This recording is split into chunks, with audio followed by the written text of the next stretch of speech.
नमस्कार, देश की बात में हाजिर है। पहले बात महाराष्ट्र की। नई सरकार का कहना है कि अधिकारी अब फोन पर बात करें तो हेलो की जगह पहले वंदे मातरम कहें। संस्कृति मंत्री सुधीर मुनगंटीवार का कहना है कि इससे देश में प्रेम, देश प्रेम और देशभक्ति मजबूत होती है। आजादी के अमृत महोत्सव पर सरकार की क्या प्राथमिकताएं हैं, हम उनसे बात करेंगे। तो महाराष्ट्र के संस्कृति मंत्री सुधीर मुनगंटीवार हमारे साथ मौजूद हैं। नमस्कार सुधीर जी। नमस्कार। वंदे मातरम। समय निकालने के लिए, बात करने के लिए। अधिकारी फोन पर बात की शुरुआत वंदे मातरम से करें, हेलो से नहीं। क्यों जरूरत आपको इसकी महसूस की गई? क्यों ये महत्वपूर्ण है? 18वीं सदी में हेलो ये शब्द का उपयोग होना शुरू हुआ 1827 से। ये कोई ऑक्सफोर्ड डिक्शनरी का शब्द नहीं है। आश्चर्य व्यक्त करने के लिए यह शब्द का उपयोग होता था। अब ये अमृत महोत्सवी वर्ष के इस पावन पर्व पर विश्व गौरव, देश गौरव, गरीबों के मसीहा माननीय प्रधानमंत्री जी ने कहा कि वसाहतवाद के जो चिन्ह आज भी है, उस चिन्हों के बजाय हम देशभक्ति की भावना से प्रेरित ऐसे शब्दों का इस्तेमाल करना चाहिए। मैं एक दिन पहले सांस्कृतिक कार्य मंत्री के पद पर मुझे जिम्मेदारी दी गई, तो मैंने मन में सोचा कि आज भी बहुत बड़े पैमाने पे हम हेलो शब्द का उपयोग करते हैं। मैं भी करता हूं। संस्कृति मंत्रालय की प्राथमिकता क्या होगी? जो आपका मंत्रालय है उसकी प्राथमिकता क्या होगी? मेरे विभाग की यह प्राथमिकता है कि मेरे महाराष्ट्र की संस्कृति को, सांस्कृतिक विरासत को मैं आगे बढ़ाऊं। और मेरे प्राथमिकता में महाराष्ट्र में वंदे मातरम यह अभिमान से लिया जाना वाला शब्द है। हमारे एक मराठी कवि ने बड़े अच्छे शब्दों में इसका वर्णन किया है। वेद मंत्र खून आंबवा वंदे वंदे मातरम। भगवान के मुख से निकले हुए वेद मंत्र से, राष्ट्रभक्त के ओठों से निकले हुए वंदे मातरम, यह हमें प्राणप्रिय है। वंदे मातरम शब्द को अंग्रेज डरते थे। अंग्रेज अगर आप हाथ में तिरंगा और ओठों पे वंदे मातरम रहता था तो जेल में ठूस देते थे। वंदे मातरम भारत माता को नमन है, वंदन है, क्योंकि विश्व में 193 देशों में हम इस देश को माता मानते हैं। पाकिस्तान माता की जय कोई नहीं कहता। विपक्ष ने विधानसभा के बाहर आज प्रदर्शन किया है सुधीर जी। भारी बारिश में किसानों का नुकसान हुआ, उनका कहना है। पालघर की खबर आपने देखी होगी, जुड़वा बच्चों को चिकित्सा नहीं मिल सकी, उनकी मौत हो गई। मां की हालत भी खराब है। भारी बारिश में सड़क में किस तरह से कंधों पर उठाकर उस मां को लेकर आए। इन मुद्दों पर कोई बात नहीं करता। ये भी तुम्हारी की हमारी संस्कृति। तो आप एक मुझे बात बताइए, आप टीवी चैनल पे 24 घंटा यही प्रश्न क्यों नहीं दिखाते? आपकी प्राथमिकता क्या है? गरीबी नहीं है? आपकी प्राथमिकता भूखमरी नहीं है? हमारी सबकी प्राथमिकता गरीबी और भूखमरी है।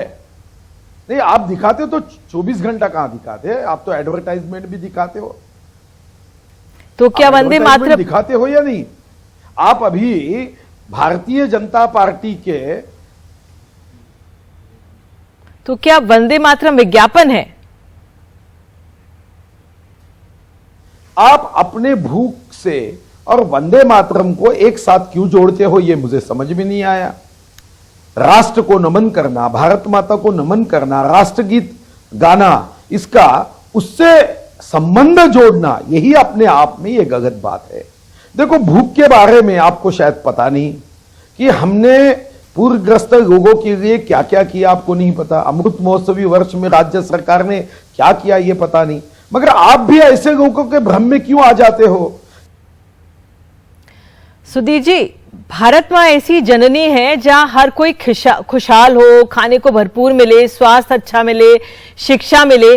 क्या ये भारत मां के प्रति सिर्फ टोकनिज्म नहीं है? नहीं, आपको ये भ्रम निर्माण कौन कर रहे हैं जो भारत माता को वंदन करने के लिए जिन्हें वंदे मातरम पसंद नहीं? क्या अगर वंदे मातरम कहने से और हेलो कहने से कोई भूख का संबंध है क्या? जब हमारा देश स्वतंत्र हुआ तो फिर ये प्रश्न लोगों ने उठाए क्या कि हम राष्ट्रगान करते हैं, राष्ट्र की अस्मिता को हम आगे ले जाना चाहते हैं, संविधान में हमने वंदे मातरम के पहले कड़वे को राष्ट्रगान का दर्जा दिया। भूख से क्या संबंध है उसका?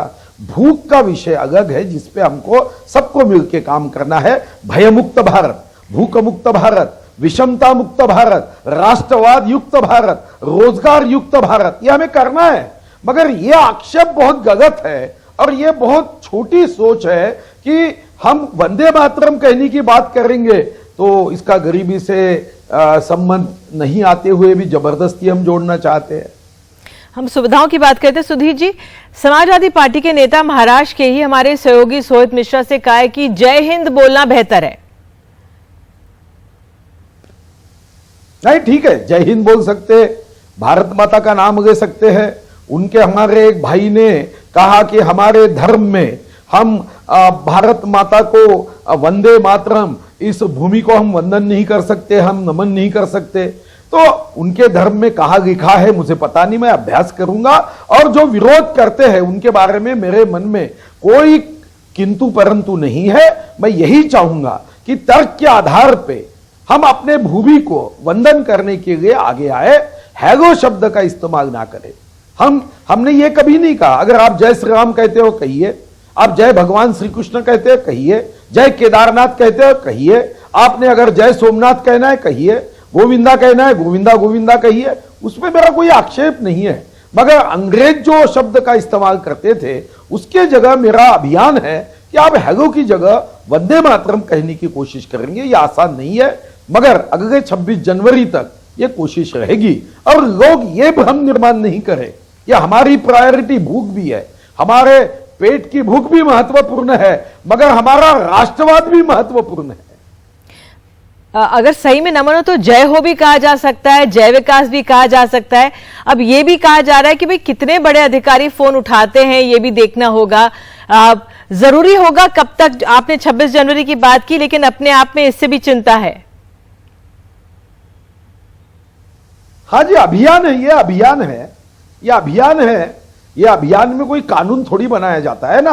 अभी भी देश में हर घर तिरंगा, हर मन तिरंगा, ये भावना से माननीय प्रधानमंत्री जी ने देशभक्ति न हो क्षणिक उबाल, मन में पले वह पूरे साल, ये भावना से 3 दिन हर घर तिरंगा किया। अब कुछ लोगों ने नहीं लगाया। मैं कुछ कांग्रेस के ऐसे लोगों को जानता हूं कि उन्होंने मोदी जी ने कहने के कारण तिरंगा नहीं लगाया, तो कोई कानून थोड़ी है, नहीं लगाया, ठीक है। चलिए सुधीर जी, आपने हमसे बात की, इसके लिए बहुत बहुत धन्यवाद। समय निकालने के लिए आपका बहुत बहुत धन्यवाद। वंदे मातरम। तो देश की बात में आइए आगे बढ़ते हैं और अब हम रुख करते हैं उत्तर प्रदेश से खबर का। उत्तर प्रदेश की पुलिस मेस में खराब खाने की एक के बाद एक वीडियो आ रहे हैं। पहले फिरोजाबाद के कांस्टेबल के खराब खाने की शिकायत की, अब मैनपुरी में एसपी ने जब पुलिस मेस चेक किया तो वहां की दाल, सब्जी और रोटी की गुणवत्ता खासी खराब पाई गई। लेकिन हैरानी की बात यह बताई जा रही है कि खाने की क्वालिटी सुधारने के बजाय उल्टा शिकायत करने वाले कांस्टेबल पर ही कार्रवाई की जा रही है। देखिए रिपोर्ट। दाल तो यार पानी है, दाल कम लग रहा है, पानी ज्यादा लग रहा है। देखो ये कौन है, मेरे प्रबंधक कौन है? जी सर। भाई ये दशा है, ठीक नहीं है। दाल कम है, पानी लाओ। ये दाल तो कम है, पानी ज्यादा है। इधर देख लो, मेरे सामने देखो ये क्या दशा है। मैनपुरी के एसपी कमलेश दीक्षित जब मेस में परोसा जा रहा खाना देखा तो दंग रह गए। ये क्या है? ये दाल है ये? इसे पुलिस खाएगी कच्ची रोटी को। कच्ची रोटियां, रंगीन पानी जैसी दाल और सब्जी के नाम पर क्या परोसा जा रहा है, खुद सुनिए। तुरैया बोलते हैं इसको भाई। ये तो बड़ी खराब दशा। ये कैसे कर रहे हैं भाई? आप लोग क्यों इतना बताने में आप लोगों को क्या दिक्कत आ रही है? ये दशा है। और हालांकि वीडियो वायरल होने के बाद अब एसपी साहब इसे रूटीन बता रहे हैं और गुणवत्ता में सुधार की बात भी कह रहे हैं। पुलिस लाइन के मेस का निरीक्षण किया। खाने में की गुणवत्ता में कुछ कमी लगी, उनको हिदायत किया गया, निर्देशित किया गया। ये हमारे रूटीन कार्यों में शामिल है। अब जब फिरोजाबाद दिखा दिया गया तब सुधार होगा। उस दिन भी इसके लिए चेक किया गया था। फिर जाकर के दूसरे दिन की इस चेकिंग का क्या परिणाम रहा, चेक किया गया तो खाना पहले से बेहतर बना। कर्मचारियों द्वारा इसको अप्रिशिएट भी किया गया कि अब अच्छा खाना मिल रहा है। उत्तर प्रदेश पुलिस के सभी कर्मचारियों को पौष्टिक आहार के लिए इसी तरह की शिकायत कुछ दिन पहले फिरोजाबाद के मनोज कुमार नाम के कांस्टेबल ने की थी। हाथ में खाना लेकर उसका रोता हुआ वीडियो वायरल हुआ। आप लोग और मुख्यमंत्री जी चाहते हैं कि पुलिस सबसे अच्छा कार्य करे। जब पेट में रोटी नहीं जाएगी तो हम कहाँ से चल पाएंगे? आप ये तो देख लीजिए। अरे तू चल चौकी बता, चल चौकी में बैठा गुरु मुझसे अब तो नहीं है, नहीं नहीं गुरुदेव पीछे इस विभाग में देखिए कोई सुनने वाला नहीं, सब दबाव बनाने वाले हैं। अरे दबाव ना बनाना भाई, चल कोई नहीं है, सब गुरु बेकार है सब। मनोज का ये वीडियो वायरल होते ही एक जांच कमेटी बनाई गई, लेकिन जांच के दौरान ही आरोप हैं कि पहले मनोज कुमार को लंबी छुट्टी पर भेजा गया, फिर पागल ठहराने की कोशिश हुई। वीडियो वायरल होने के बाद मनोज ने अपनी आपबीती बताई। मुझे आगरा ले जाकर के मेंटल घोषित कराने का प्रयास कर रहे थे, प्रार्थी को पूर्ण रूप से दबाव से, और ये प्रार्थी के यहाँ एक दो जगह चोट भी है, खींचातानी भी की। आरआई महोदय द्वारा ये वर्दी पकड़ के मुझे खींचा गया, बदतमीजी बोला गया। मैं सब भाइयों से बस एक ही चीज़ कहना चाहता हूँ, और अपने खास तौर पर माननीय मुख्यमंत्री योगी आदित्यनाथ जी से, कि सर उत्तर प्रदेश की पुलिस आपकी जनता की और अपनी जनता की, हम लोगों की खुद की जनता है, उसकी हम सेवा कर रहे हैं तन मन जिस चीज़ से चाहते हैं। कोविड-19 में हम लोगों ने हर तरह का प्रयास किया जनता को, अपनी जनता को सुरक्षित रखने के लिए। बस हमें उचित भोजन खाने के लिए मिले सर, हमारी और कोई वो नहीं है, उद्देश्य नहीं है। दरअसल उत्तर प्रदेश पुलिस को खुराक भत्ता के नाम पर 1867 रुपए मिलते हैं, लेकिन मेस को अलग से सब्सिडी न मिलने से इस महंगाई का असर पुलिस की थाली पर भी पड़ा है और उसके खाने की गुणवत्ता बिगड़ी है। जो पुलिस के लोग हैं उनको 1876 रुपए मासिक खुराक भत्ता मिलता है। अब 1876 का मतलब ये हो गया कि 60 रुपए एक दिन का खाने का पुलिस को मिल रहा है। तो सुबह शाम अगर खाना है तो 30-30 रुपए के हिसाब से उनको खाने का जो भत्ता है वो मिलता है। पुलिस की मेस में उनके लिए खाना तैयार होता है। बाकायदा पुलिस की मेस के जो इंचार्ज होते हैं वो भी पुलिस महकमे से होते हैं। एक 3 या 4 सदस्यीय कमेटी गठित होती है जो कि खाने की गुणवत्ता समय समय पर चेक करती है। लेकिन इतना सारे सिस्टम होने के बावजूद आखिर ये कैसे घटिया खाना जो है वो पुलिस वालों को परोसा जा रहा है? ये हमारे और आपके लिए शर्म की बात है, क्योंकि ये जो पुलिस के लोग हैं इन्हीं की वजह से हम समाज में सुरक्षित रहते हैं। इटावा से अरशद जमाल के साथ रवीश रंजन शुक्ला, एनडीटीवी इंडिया। और देश की बात में बात अब हम राजस्थान की कर लेते हैं। राजस्थान के जालौर में अनुसूचित जाति के छात्र की मौत का मामला गरमाता जा रहा है। परिवार का कहना है कि छात्र को उच्च जाति के शिक्षक ने पीटा क्योंकि वो मटके से पानी पी रहा था और पिटाई से लगी चोट की वजह से छात्र की मौत हो गई। वहीं स्कूल का कहना है कि मामला जातिगत भेदभाव का नहीं है। 2 छात्र आपस में झगड़ रहे थे और आरोपी शिक्षक ने दोनों ही छात्रों को पीटा था। पुलिस ने आरोपी शिक्षक को हत्या और SC एक्ट की धाराओं के तहत गिरफ्तार कर लिया है। सौरभ के हमारे सहयोगी सौरभ शुक्ला हमारे साथ मौजूद है। सौरभ, अब ये मामला इतना गंभीर है, कहां पहुंचा है, आप कहां पर हैं, क्या जानकारी दे सकते हैं?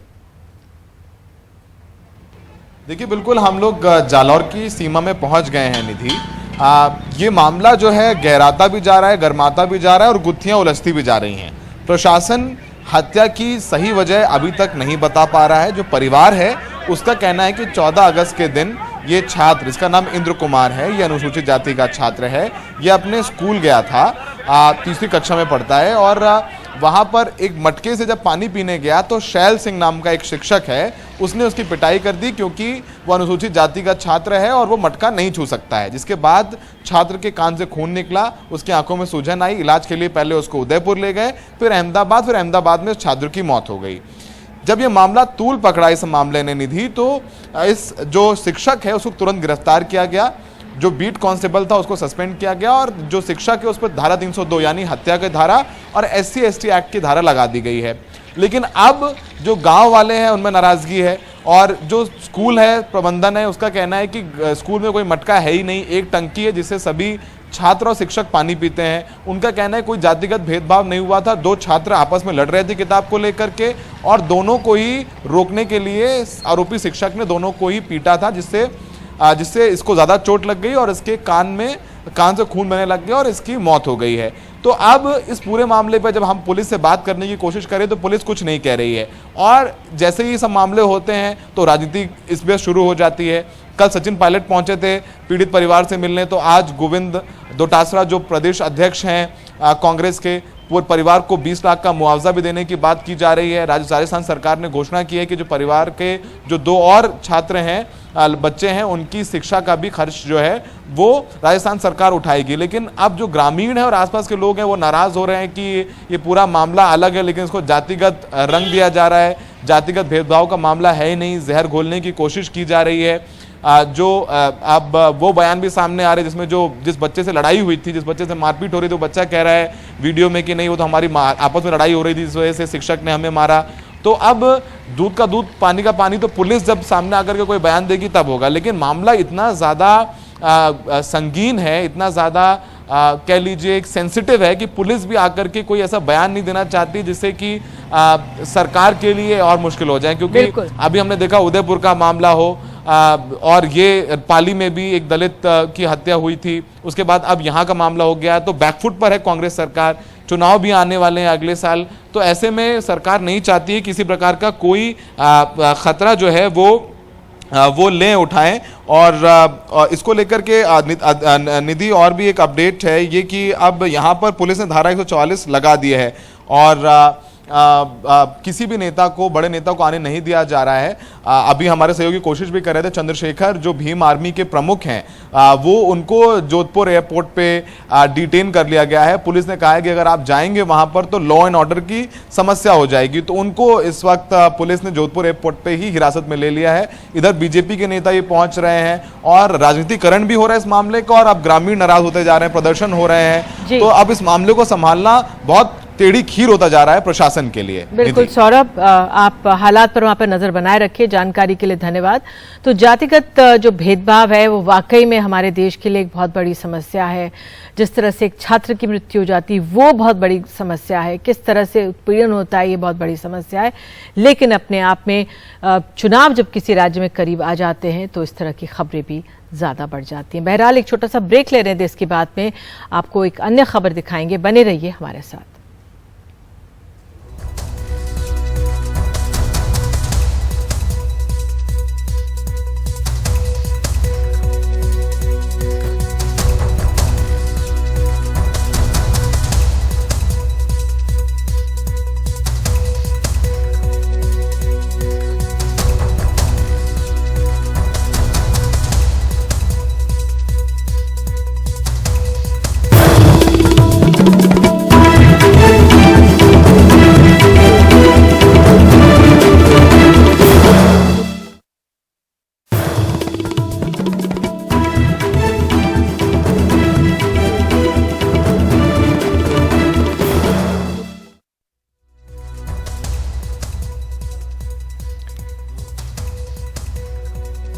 देश की बात में अब हम बात कर लेते हैं बिहार की।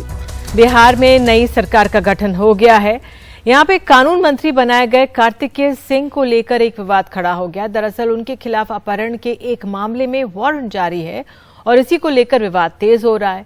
मुख्यमंत्री नीतीश कुमार कह रहे हैं कि उनको मामले की जानकारी नहीं है। इस पर हमारे सहयोगी मनीष कुमार हमारे साथ मौजूद है। मनीष, ये अपने आप में बहुत ही अचंभित करने वाली जानकारी है कि अगर वारंट जारी है और मुख्यमंत्री को इसके बारे में जानकारी नहीं रही होगी, क्यों ये फैसला लिया गया, क्या इसका असर वहां देख रहे हैं आप?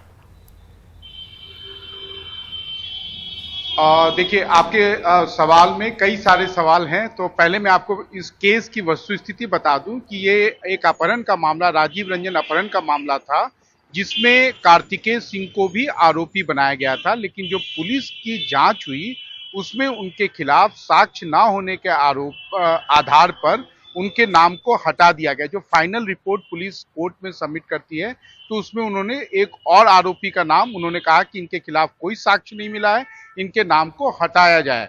ये तो पुलिस की जांच की बात हो गई। दूसरा ये बात है कि जो इस केस में जो विक्टिम थे राजीव रंजन, उन्होंने भी जो मैजिस्ट्रेट के सामने 164 का बयान दिया था उसमें उन्होंने कार्तिकेय सिंह का नाम कहीं भी नहीं दिया था। जो एक पटना उच्च न्यायालय में हाल ही में जब कार्तिकेय सिंह गए थे तो उस बारे में कोर्ट ने अपने फैसले में उसका जिक्र किया है और कहा था कि अगर आपको कोई, चूंकि इस मामले में कोर्ट ने कॉग्निजेंस लिया है निचली अदालत ने, तो आप उसी के सामने जाकर वस्तुस्थिति बताएं। लेकिन इस बीच में ये वारंट हो गया तो 12 अगस्त को कार्तिकेय सिंह उस कोर्ट के फैसले, निचली अदालत के फैसले के खिलाफ वो पटना के दानापुर में एक कोर्ट में गए। कोर्ट ने उस वारंट को स्टे कर दिया निधि, और साथ ही साथ कहा कि हमें समझ में नहीं आ रहा है कि ये कैसे हुआ, क्योंकि पुलिस ने तो उनके खिलाफ कोई साक्ष्य नहीं पाया है और ना ही कोई बयान में उनका कहीं उनके नाम का जिक्र है, लेकिन हम उस कोर्ट के रिकॉर्ड को हम मंगवाते हैं और इस मामले में कोई कोर्सिव एक्शन यानी कि कोई एक्शन नहीं होगा 1 सितंबर तक। 1 सितंबर को फिर से इस मामले की सुनवाई होगी। अब बात रहा कि इसका राजनीतिक फॉलोआउट क्या है।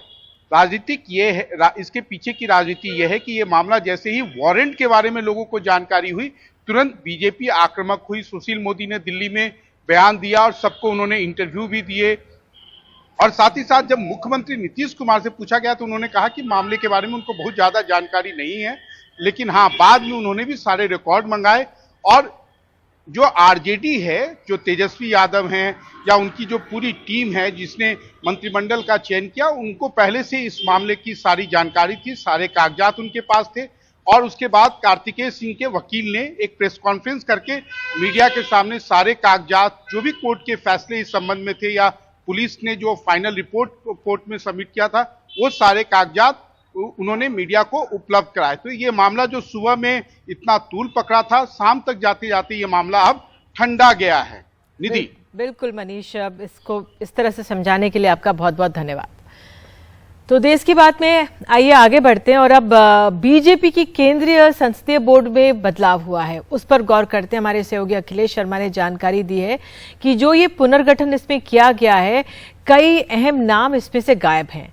पूर्व अध्यक्ष नितिन गडकरी और शिवराज सिंह चौहान को इससे अब छुट्टी कर दी गई है, जबकि बीएस येदियुरप्पा को जगह मिल गई है। बीजेपी केंद्रीय चुनाव समिति में भी बदलाव किया गया है, जिसमें देवेंद्र फडणवीस को जगह मिली और ये अपने आप में काफी अहम बदलाव है। आइए जानकारी के लिए सीधे बात करने के लिए हमारे साथ हमारे सहयोगी अखिलेश शर्मा मौजूद हैं। अखिलेश, 2024 के भी चुनाव आने वाले हैं, उससे पहले किस तरह के जो ये बदलाव आए हैं, नितिन गडकरी खास तौर से अगर इससे हट जाते हैं, किस तरह से आप देख रहे हैं इस पुनर्गठन को?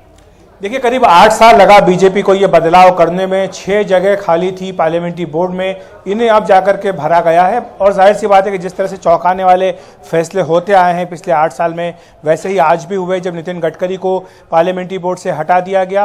वो पूर्व अध्यक्ष होने के नाते, केंद्रीय वरिष्ठ मंत्री होने के नाते इस पार्लियामेंट्री बोर्ड में थे, लेकिन उनकी छुट्टी कर दी गई। मध्य प्रदेश के मुख्यमंत्री शिवराज सिंह चौहान को भी हटा दिया गया और उत्तर प्रदेश के मुख्यमंत्री योगी आदित्यनाथ, जिनके बारे में मान करके चला जा रहा था कि शायद उनका जिस तरह से कद बढ़ा है उन्हें जगह दी जाएगी पार्लियामेंट्री बोर्ड में, लेकिन उन्हें जगह नहीं दी गई है। तो ये तीनों चौंकाने वाले फैसले पार्लियामेंट्री बोर्ड को लेकर हुए हैं। बीएस येदियुरप्पा को लाना ये भी एक चौंकाने वाला फैसला है, क्योंकि कर्नाटक में अगले साल चुनाव है।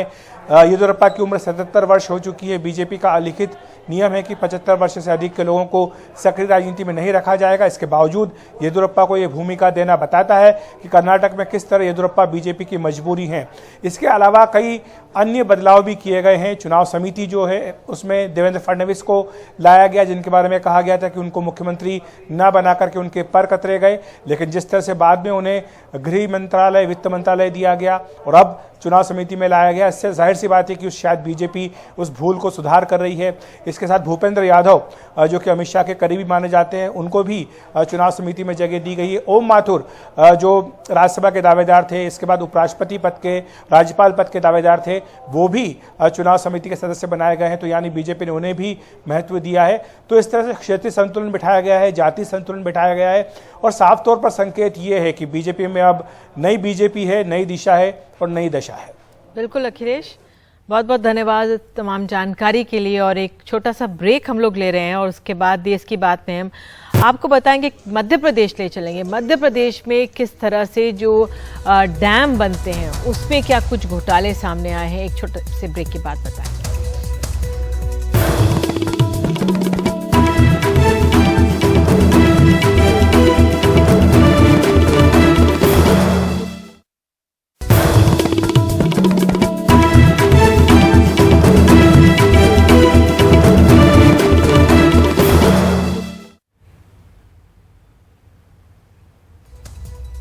तो बात अब मध्य प्रदेश की।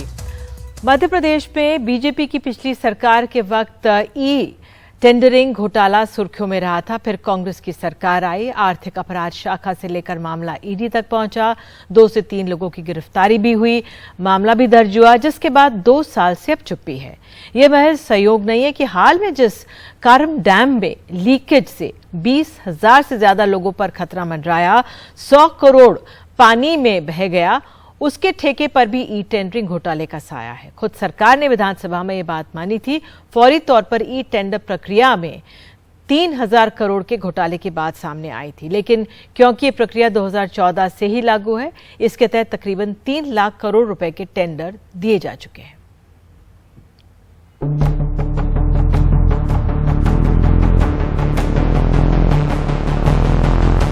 अब भ्रष्टाचार के खिलाफ मैं साफ देख रहा हूं कि हम एक निर्णायक कालखंड में कदम रख रहे हैं। बड़े बड़े चमरबंदी भी बच नहीं पाएंगे। इस मिजाज के साथ भ्रष्टाचार के खिलाफ एक निर्णायक कालखंड में हिंदुस्तान कदम रख रहा है।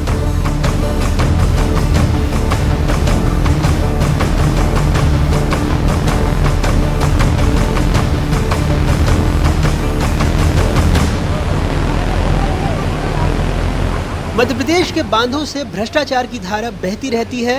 साल 2021 में एनडीटीवी ने बताया था कि कैसे 35 करोड़ के पुल पुलिया बह गए जो 2 से 3 सालों में बने थे। सोमवार को बीना नदी पर करोड़ों की लागत से बना बेगमगंज हैदरगढ़ पुल का हिस्सा 3 फीट तक धंस गया। यूपी एमपी की सीमा पर राजघाट बांध बनकर बिगड़ भी गया, लेकिन दोनों राज्यों ने 50 करोड़ रुपए नहीं दिए, जिससे न तो लोकार्पण हुआ न सौंदर्यीकरण। लेकिन हाल ही में कारम डैम ने जो कहानी बताई है वो तो गजब ही है। कारम डैम में 2 चैनल के जरिए 15 MCM पानी तो बहा दिया गया, इसके साथ ही लगभग 100 करोड़ रुपए भी बह गए। अप्रैल 2018 में जब एनडीटीवी ने ई टेंडर घोटाले की परतें खोली थीं तो पता लगा था कि कैसे जल निगम की 3 निविदाओं को खोलते समय कंप्यूटर ने एक संदेश डिस्प्ले किया। इससे पता लगा कि निविदाओं में टेम्परिंग की जा रही है। लगभग 3,000 करोड़ रुपए के घोटाले की जांच ईओडब्ल्यू को सौंपी गई। महीनों जांच शुरू नहीं हुई, तब केंद्रीय मंत्री रविशंकर प्रसाद से हमने सीधा सवाल पूछा था। मैं इसकी जानकारी प्राप्त करूंगा। आपने एक नया विषय उठाया है, मैं इसके पूरे तथ्यों की जानकारी प्राप्त करूंगा और जो भी उचित कार्रवाई होगी करूंगा।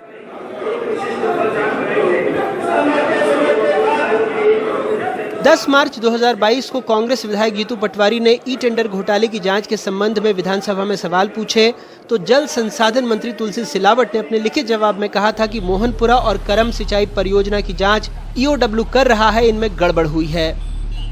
करम का ठेका पहले गुजरात की कंपनी को मिला, लेकिन मामला ई टेंडर घोटाले में आ गया और टेंडर रद्द हो गया। इसके बाद ठेका दिल्ली की ANS कंस्ट्रक्शन ने 304 करोड़ रुपए में लिया। 10 अगस्त 2018 से काम शुरू किया गया और इसे अगस्त 2021 में पूरा करना था। टेंडर जारी होने के बाद जल संसाधन विभाग ने ANS को वर्क ऑर्डर 10 अगस्त 2018 को जारी कर दिया। इसके मिलते ही कंपनी ने 99 करोड़ 86 लाख का काम ग्वालियर की सारथी कंपनी को 10 अक्टूबर 2018 को दे दिया। मजे की बात यह है कि ये रकम डैम की लागत में निर्धारित राशि से लगभग 14% कम थी, फिर भी कंपनी काम करने को तैयार हो गई। ग्वालियर के रसूखदार नेताओं की करीबी सारथी ग्रुप के पास इस वक्त 1032 करोड़ रुपए के सरकारी ठेके हैं। ई टेंडर घोटाले में 2018 में PE दर्ज की गई। उसके अगले साल ईओडब्ल्यू ने FIR दर्ज की और उस वक्त के जल संसाधन मंत्री डॉक्टर नरोत्तम मिश्रा के 2 निजी सचिवों की गिरफ्तारी हुई थी। आज भी एक उनके साथी तैनात हैं। सरकार ने कारम हादसे के लिए जांच दल गठित कर दिया, लेकिन सवाल है रसूखदारों पर कार्रवाई होगी? पिछला कौन था ये महत्वपूर्ण नहीं, मेरे लिए भी ये महत्वपूर्ण। अभी जो बिंदु आएंगे उस पर कार्रवाई करूंगा। नहीं वो तो है, लेकिन कारणों का तो पता लगना पड़ेगा ना, क्योंकि इस तरह के अभी कुछ बोलने की स्थिति नहीं हो। जब तक मैं समीक्षा नहीं करूंगा, जब तक मेरी रिपोर्ट नहीं आ जाएगी, जब मैं फिर आपसे बात करूंगा। लेकिन कई सारी ऐसी कंपनियां थी आंध्र प्रदेश से लेकर, ये भी जो एनएस बता रहे हैं कि ये भाजपा के नेताओं की करीबी है इस कंपनी में। ये तो गोविंद सिंह जी का बात है, उनके कैसे बात मान लूं? क्योंकि कांग्रेस के पास तो एक आरोप लगाने के अलावा है क्या? ये आरोप बेबुनियाद, निराधार और असत्य है। और सर आप भी तब सत्ता में थे जब इस तरह के आरोप लगे थे, लेकिन कोई कार्रवाई हुई नहीं। ई टेंडरिंग की पूरा जो सीआरटी रिपोर्ट लेकर के गए थे, अभी तो कुछ हुआ ही नहीं उस पर। ये अभी ये मेरे संज्ञान में नहीं है। आज तो मेरा पूरा फोकस यहाँ पर लगा है, और जो जो बिंदु भी आएंगे जांच में, मैं उन पर सब पे कड़ी कार्रवाई करूंगा। सर ऐसा तो नहीं सवाल से आप बच रहे हैं, क्योंकि आपको भी पता है कि विधानसभा में आपने खुद जवाब दिया। देखो मेरी बात सुनो, सब मुझे पता है। मैंने पटल पे क्या बोला, मैंने कहा ना कि कोई बचने की आवश्यकता नहीं है, दोषियों को नहीं छोड़ूंगा। अगर आपकी पार्टी के लोगों तब भी देखो ये उनके कहने से कैसे मान लूं मैं? और कल से जो वो नेता बोल रहा है कांग्रेस के बात, उससे थोड़ी करूंगा। सत्य तो आन दो। ई टेंडरिंग में तो सारे आरोप आप थे उस वक्त। देखो मैं आपको बता दूं, मुझे सत्य आने दो, फिर मैं उसके बाद बात करूंगा। कारम डैम के इलाके में पूर्व मुख्यमंत्री कमलनाथ भी उन गांवों में पहुंचे जहां की तस्वीरें और व्यथा हमने बताई थी। दौरे के बाद उन्होंने भी सरकार पर गंभीर आरोप लगाए। ये जो डैम फटा है, ये डैम नहीं फटा, ये बीजेपी के भ्रष्टाचार का डैम फटा है। इंदौर में बांध टूटा, 3 महीने से एक आदिवासी लड़का कह रहा था बहुत खतरा है और बांध टूट जाएगा। शिवराज सिंह जी ने वाहवाही लूट रहे हैं कि हमने बचा लिया, लेकिन आज तक दोषी कर्मचारी, दोषी ठेकेदार पर कार्रवाई क्यों नहीं की गई? कौन लोग हैं ये सब ई टेंडरिंग का खेल है। मन चाहे लोगों को ई टेंडर में टेंडर दिलवाना और ऐसे कंपनियों को ठेका दिया गया है जो कि ब्लैक लिस्टेड है। मध्य प्रदेश में चाहे ई टेंडरिंग घोटाला हो या फिर कारम डैम का भ्रष्टाचार, इन्हें न सिर्फ नौकरशाही बल्कि राजनीतिक संरक्षण भी मिला हुआ था। और शायद यही वजह है कि चाहे आर्थिक अपराध शाखा हो या फिर प्रवर्तन निदेशालय, सब ने मामला तो दर्ज कर लिया, लेकिन ना तो किसी बड़े अधिकारी और न ही किसी नेता पर कोई कार्रवाई हुई है, न ही किसी की गिरफ्तारी हुई है। भोपाल से अपने कैमरा सहयोगी रिजवान खान के साथ अनुराग द्वारी, एनडीटीवी इंडिया।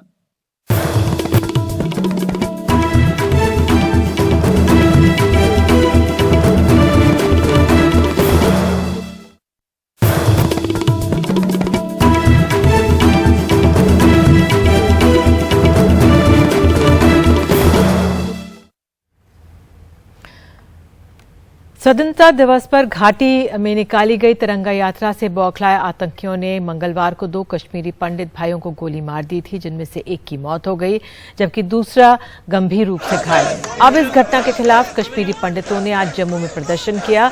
पिछले 100 दिनों से लगातार ये लोग जम्मू में प्रदर्शन कर रहे हैं, लेकिन सुनने वाला कोई नहीं। इनका कहना है कि उन्हें केंद्र सरकार बलि का बकरा बना रही है। हारकर जम्मू कश्मीर सरकार और प्रशासन के विरोध में स्थानीय लोग आए। कश्मीरी पंडित भारी संख्या में सड़कों पर उतरे। लोगों ने जम्मू कश्मीर के एलजी मनोज सिन्हा को आड़े हाथों लेते हुए सरकार से इस्तीफा देने की मांग की है। भारत माता की, भारत माता की, वंदे वंदे। और इसी के साथ देश की बात में आज के लिए इतना ही। नमस्कार।